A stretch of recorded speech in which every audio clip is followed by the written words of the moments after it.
Yeməyə pişirə bilirdin gələndə bura, düzündür. Yox, içini də pişirə bilmirəm. Kim dedi ki, yemək pişirə bilmirəm? Bu işə 2 ay olacaq ki, başlamışam.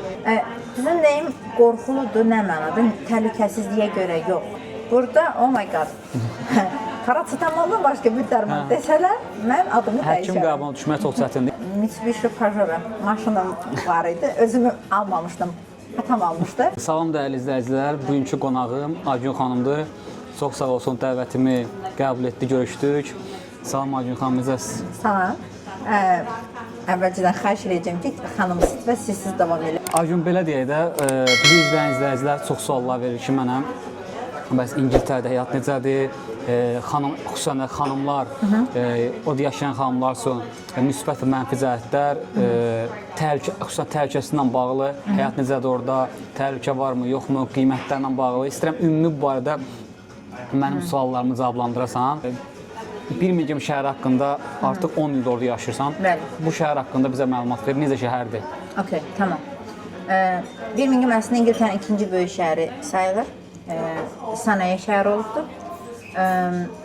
Ona görə o qədər də məşhur şəhər deyil İngiltərədə, çox adam tanımır. Amma şəhərə investisiya son 2-3 ildə çoxalıbdır və futbol komandalarından bildiyim qədərlə Aston Villa məşhurdur.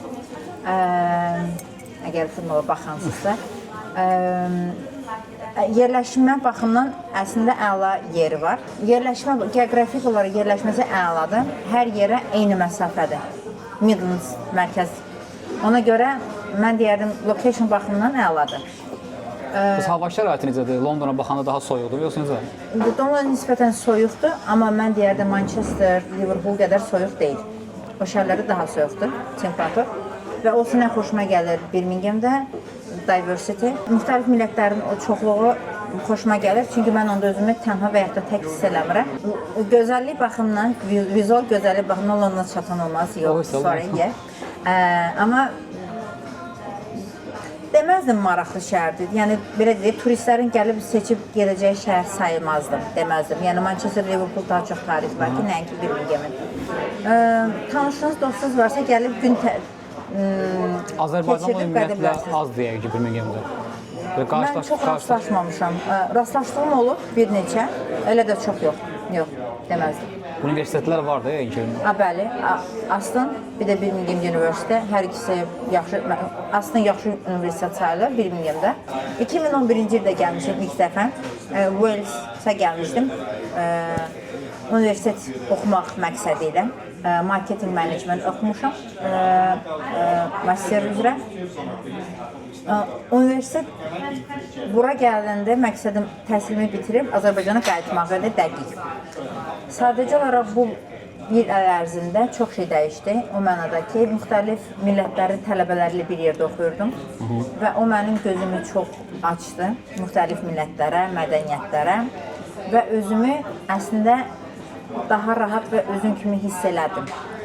Həmin an olardı ki, qərar verdim ki, bəlkə mən Azərbaycandan köçə bilərəm. Burada yaşamağa? Yəni, başqa bir ölkədə yaşaya bilərəm.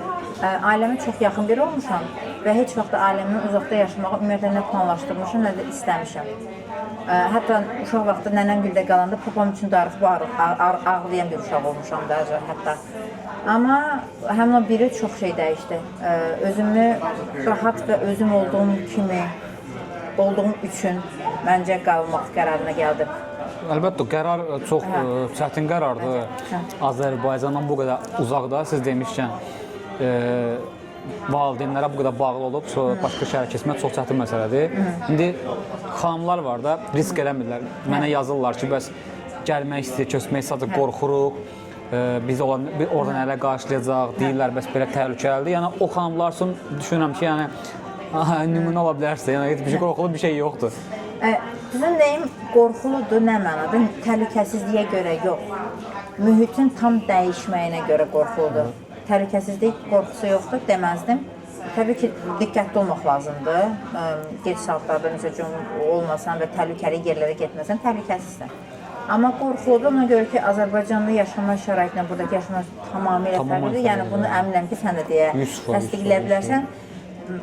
Sənin o videonu o gün görüb, bacım, əslində bacım bir videosunu göndərmiş sənin, Wi-Fi ilə bağlı. Ailədir, burada tamam ayrı bir həyat tərzi var burada. Tamam həyat. Məsələn, xanımlarla keçsən, adi, nə bilim, saç ustası gedir, saç kəsmək. Mənim belə bir güclü saç kəsimim yoxdur. Onu belə burada bacarmırlar. Hə, ona gələcək. Onlar bax sizi çox narahat edəcək. O mövzuya keçsə izah edərəm. Həddən artıq çox darıxasız Bakı üçün o baxımdan. Azərbaycan xanımları çox baxımdır həqiqətən. Bizim xanımlar çox gözəl xanımlardır. Biz indi belə danışırıq, mənfi cəhətdən danışırıq. İndi siz düşünürsünüz ki, bəs bəyənmirsinizsə niyə yaşayırsınız orada? Amma məsələ odur ki, müsbət cəhətlər də var da. Yəni biz mənfiləri deyə müsbətləri deməliyik ki, müqayisə edəndə bura gələn insanlar şoka düşməsin ki, bəs siz ancaq tərifləyirsiniz ki, bəs İngiltərə belə, axı belə deyil. Reallığı danışmaq lazımdır. Heç yer ideal deyil. Hər yerdə mənfi cəhətlər var, müsbət cəhətlər var. Mən maksimum çalışıram ki, videolarımda da sizə İngiltərə ilə bağlı, ümumiyyətlə UK ilə bağlı nəinki müsbət, həm də mənfi cəhətləri göstərəm ki, yəni burada hər şey düşündüyünüz kimi, yəni ideal deyil. Azərbaycanda 2 təhsilim var, bakalavr həm magistratura, burada da 3-cü magistraturanı almışam. Sırf ona görə ki, uşaq deyəndə 14-15 yaşlarımda xaricdə oxuma arzum olub və o arzuma 25 yaşımda reallaşdırma şansım olub. O necə oldu? O bayaq mənə diz onu təzədən təkrar necə oldu? Arzular həyata keçdi. Nəyə görə? Bir də nəyə görə mən İngiltərə belə deyim, yəni UK. Okay, tamam. Deməli 24-25 yaşlarım ərəfəsi idi. Düşündüm ki, şərait var ki, xaricdə oxuma arzumu reallaşdırım. O ərəfələrdə Mitsubishi Pajero maşınım var idi. Özümü almamışdım. Atam almışdı. Atamla danışdım ki, əgər razısansa bu maşını satıb təhsilimi vermək istəyirəm və gedib xaricdə oxumaq istəyirəm. İngilis dilini o yaşlarımda öyrənməyə başladım əslində. Bir il kursa gedib dili öyrəndim, əsaslı bazasını və 6 ayda IELTS imtahanı üçün hazırlaşdım. Maşını satıb təhsilimə qarşı ödədim və gəldim. Bir neçə universitetdən təklif gəlmişdi, amma axırda İngiltərəni seçdim. Şəxsi səbəb rol oynadı desəm düz olar. Birmingham necədir bəs ev qiymətləri? Birmingham düzdür. 3 il bundan qabaqla müqayisə etsəm artım var. Misal üçün 3 il bundan qabaq studio flat Birminghamda 600-660 pound idisa, indi həmin eynisini 900 pounda tapasınız. Mərkəzə yaxın yerlərdə. Mərkəzdən danışıram. Əla qiymətlərdə. Hə. İngiltərə. Təsəvvür edin ki, uşaqlar, baxın. Bir flat, bir bedroom deyək ki. Studio danışıram. Bir bedroom bu dəqiqə hal-hazırda 900-950 pound. Min, məqsizə min. Amma yəni Londonda normal yerdə hələ mərkəz deyil. Mərkəzdən kənarda bir boxumun qiyməti 800-900-dür. Buralara gəlmək istəyənlər, həyat qurmaq istəyənlər də məsləhətim olar ki, yəni burada çox uzun müddət yaşamasam belə, yəqin ki, Aygün də mənə haqq qazandırar. Belə deyərdim. Məncə İngiltərə, Londonu seçmək o qədər də əlverişli deyil. Əgər konkret bir işə gəlmirsinizsə, çünki qiymətlər çox bahadır. Baxır məqsəd nədir, deyərdim. Müzüm mənim özüm də Londona köçməyə yoxsa 2 dəfə şansım olub. Seçim niyə eləməmişəm? Köçməyi o deməkdir ki, yaşama standartlarımı aşağı salmalıyam. Mən də Londonda yaşayıram adına gəlib, yaşama standartlarımı aşağı salmaq istəmədiyim üçün. Göstəriş üçün yaşamağın mənası yoxdur. İstəmədiyim üçün köçməmişəm. Burada yaşamaq istəsəniz, Londonun özünə xüsusən Londona gəlmək istəsəniz, sadəcə maaş yüksək olmalıdır ki, yaşama standartınız normal olsun. Amma əgər sizin üçün fərqi yoxdursa ki, balaca bir otaqda qalasınız və bir neçə insanla həyatı paylaşasınız, köçmək olar. Amma məsələn, mən onu istəmərəm. O da mənim şəxsi seçimimdir. Amma elə insan var, yəni xoşdur. Yox, bir məsələyə toxunum. Ümumiyyətlə, ailə ilə gəlirsinizsə buraya yaşamağa, yəni mən sizə qazancı deyim də, yəni sizin xoşbəxt olmağı üçün bir məvacib maaş var da. Yəni bir ailə Londonda kiraya qalırsa, yəni ən azından 5000 qazanmalıdır ki, yəni çünki düşünün ki, sizin kirayə haqqınız hardasa 2000-dən yuxarıdır, övlad varsa ümumiyyətlə daha çox, belə deyim, xərclər daha çoxdur, ona görə yəni 5000 olmalıdır, amma bu qazanc məsələn 1 milyon sən 5000 alırsansa, yəni bu çox yüksək məbləğdir. Hə, 1 milyon üçün 1 təbii. milyon çox, amma söhbət ondan gedir. Şəhərlərin fərqi olur, amma bir dənə məsələ də Londonda iş imkanları çoxdur və mütləq, yəni mənlə razı olsan ki, bura yaşayırsansa, ingilis dilini bilmək mütləq deməzdim, amma vacibdir. Yox, vacibdir sözüm yox. London şəhər kimi gözəl şəhərdir. Mən elə bilirəm Londonda yaşasan darıxma ehtimalı ümumiyyətlə yoxdur məncə. Mən bura iş əlaqədə gedib gəlirəm, hər gələndə də Darıxmağa vaxt olmur ümumiyyətlə. Hə. Gəlib gedirəm və görürəm ki, hər dəfə də gələndə nəsə görürəm ki, ətrafda maraqlı hansı hadisə var və ya da tədbir var. Yəni darıxmaq mümkün deyil, bu 100%. Buyur. Buradakı iş həyatın haqqında və necə başladın, hansı işlə məşğulsan, həqiqətən bir Azərbaycanlı xanım olaraq qürur verir ki, öz ayaqlarının üstünə bu cür böyük bir şəhərdə durursan, alqışa layiqdir. Yəni nə işlə məşğulsan? Okay. Hal-hazırda Inditex qrupun brendlərindən birində işləyirəm. Bu işə 2 ay olacaq ki, başlamışam. Amma ümumiyyətlə artıq 10 ildir ki, Yəni artıq beauty 10 ilə yaxındır bu beauty fashion sektorundasın. Fashion sektorunda, bəli. Beauty 10 ildir ki, fashion üzrə 10 ildir ki, bəli, təcrübəm var. Sıfırdan başlayıb yuxarı qalxmışam. Deyərdim ki, mən öz şəxsi təcrübəmdən əgər əmək sərf edirsənsə, o əməyə dəyər var. Yəni mən sevinirəm ki, Azərbaycanın kənarında belə dəyərli insanlarla görüşürəm, xanım, bəy fərq etmir və öz həyat təcrübələrini bizlə bölüşürlər.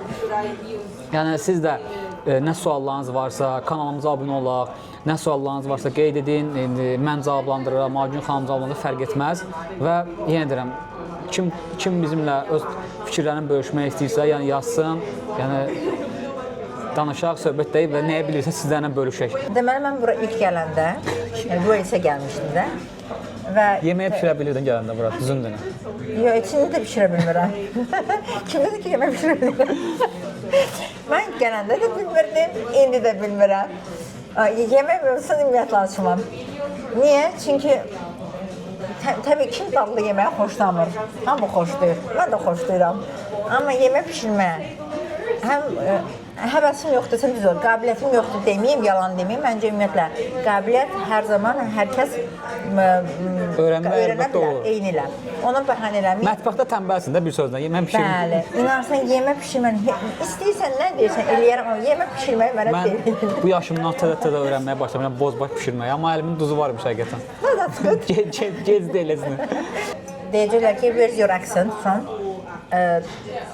Ləhcəmin harada olduğunu soruşacaqlar. Adını deyirəm Azərbaycan. Çox vaxt aldığım reaksiya deyəcəklər, hə? Çox vaxtı tanımırlar. Təəssüflər olsun ki, çox nadir hallarda kimsə deyib ki, tanıyır və deyib ki, bilirəm, mərkəz Bakı. Çox adam tanımır aldığım reaksiya, amma ən çox sual verirlər, ləhcəm hardandır? Yenə deyirəm, çox sağ ol, həqiqətən Agün. Sənə çox yormaq istəmirəm, işdən çıxmırsan. Minnətdaram. Təklifimi qəbul etdin, görüşdük, söhbət etdik. Həm səni gördüm, həm səmimi söhbətə görə minnətdaram. Yəni izləyicilər deyirəm, kimin nə sualı varsa rəy bölməsinə qeyd etsin. Suallarınızı ünvanlayın, cavablanmağa çalışacağam. Həyatda nə istədiyinizi aydınlaşdırın. O aydınlaşdırma prosesində kifayət qədər zaman ayırın və ona doğru addımlamaqdan qorxmayın. Hər birinizə uğurlar.